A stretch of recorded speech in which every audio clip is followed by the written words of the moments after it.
Hey everyone, I am Ashley Billington and this is the Campfire. Today we are taking a look at 26A. This is a primarily Fort Bend ISD district. After realignment, here's the teams that reside in 26A.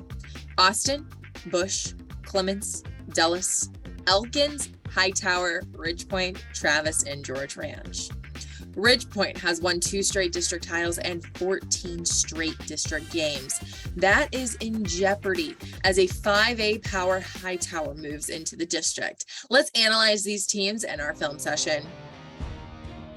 Ridgepoint will be the hunted again this year, but it won't be easy for them to grab another district trophy with our Player of the Year, Bert Emanuel Jr. graduating. New signal caller Carson Gordon will need support from a solid defense and running back Azale Jolly to find some success. Travis quietly went 5-2 in district last year and have a couple of talented receivers returning in Robert Sims and Brent Johnson. Hightower may be the wild card in this district as none of their opponents have seen them in a while. They'll need a quarterback to step up as last year's starter, Kendron Pinson, transferred to Willow Ridge this offseason.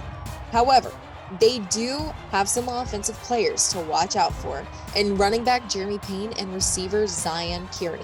Those 3 are the favorites to make the postseason, but it could be a mad scramble for the 4th playoff spot. George Ranch will look to an experienced offensive line to build on last season's 3 and 4 district mark. Bush has a secret weapon that they hope pushes them into a repeat playoff spot.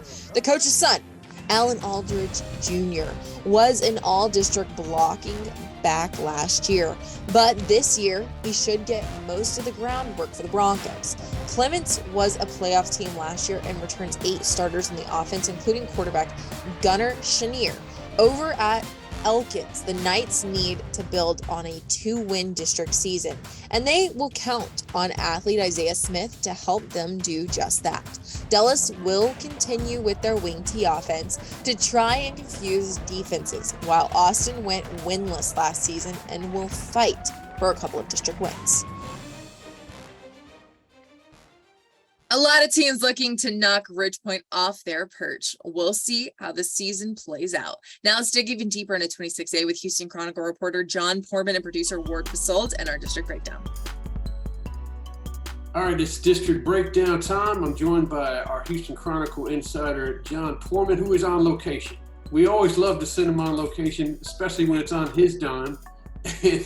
He's out there, and he figured the best place to talk about 26A is somewhere in Colorado, right? Yeah, Pagosta Springs is treating me well, but, can't totally get away from Texas. Got to talk some high school football here, and glad to be doing it. Well, when we talk about this district, before you go out on some kayaking mission or some sort with the family, we always talk about Ridgepoint because Ridgepoint has won the last 2-3 years, and they haven't had too terribly much competition. They got beat by Travis maybe 2 years ago, but they've been kind of handling other things. Well, this year they got Hightower up there to give them a little boost. What do you think about this district this year? And could it be more of Ridgepoint?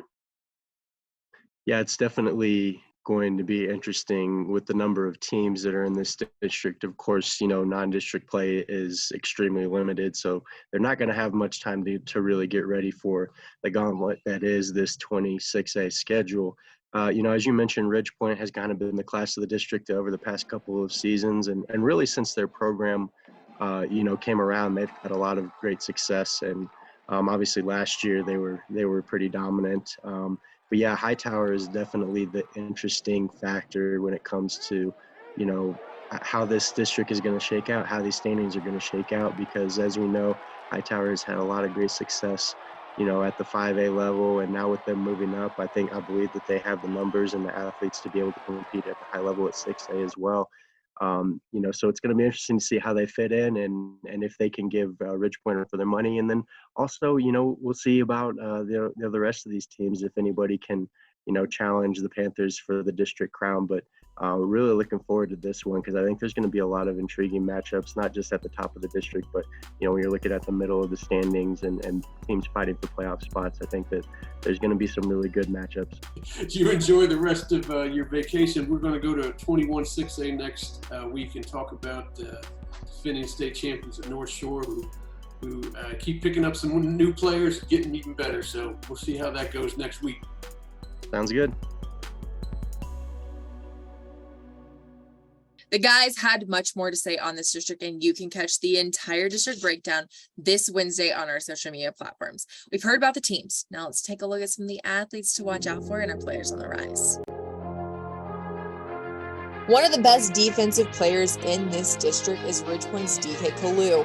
And the thing is, besides Panther coaches, you haven't seen what Kalu is even capable of yet. DK only played 2 games last year due to injury, so he is itching to get back on the field. In those 2 games, the defensive tackle did make 16 tackles, with 2 being for losses, so he is someone to be dealt with. Kalu has offers from Baylor, Iowa State, and Kansas State, among others.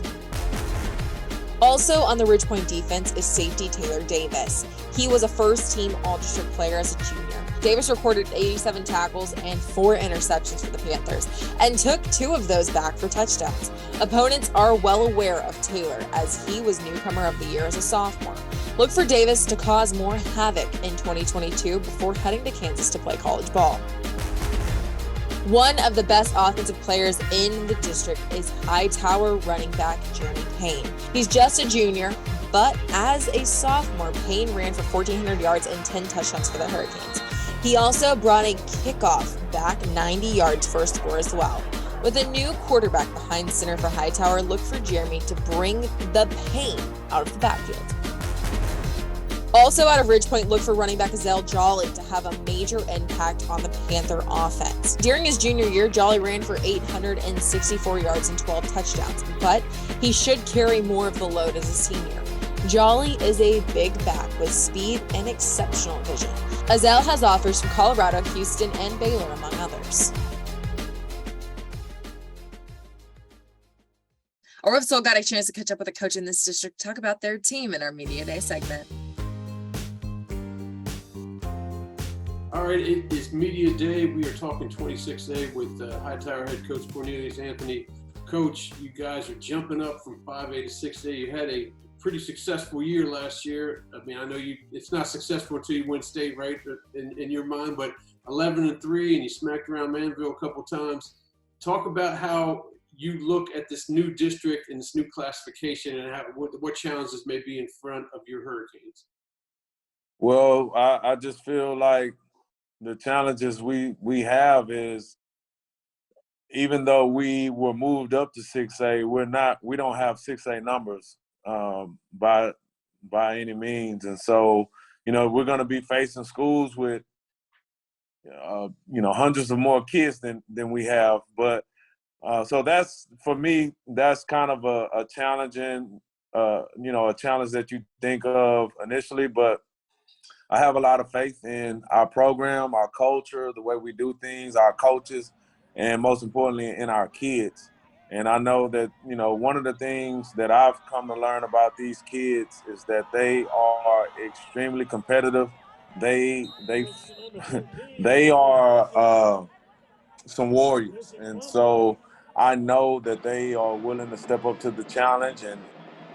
And I'm even though it's a concern, it's a challenge, it's not a concern.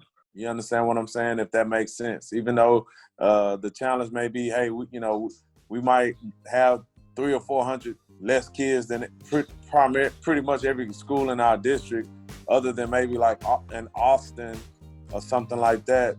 But it's not a concern because I know our kids will rise to the challenge. That's awesome. Well, good luck to you, and I appreciate you joining us today. All right, thank you so much. It's my pleasure. You can hear the entire interview on our social media platforms this Friday, or if you just can't wait, hop on over to Inside High School Sports Houston, the podcast, to hear the extended version of the Campfire on iTunes and Spotify. Next week, we move into 21-6A, where the Region 6A Division I champions, North Shore, call home. You can keep up with everything on the high school football scene on our Facebook, Twitter, YouTube, and Instagram accounts. Until next time, I am Ashley Billington, and thank you so much for watching the Campfire.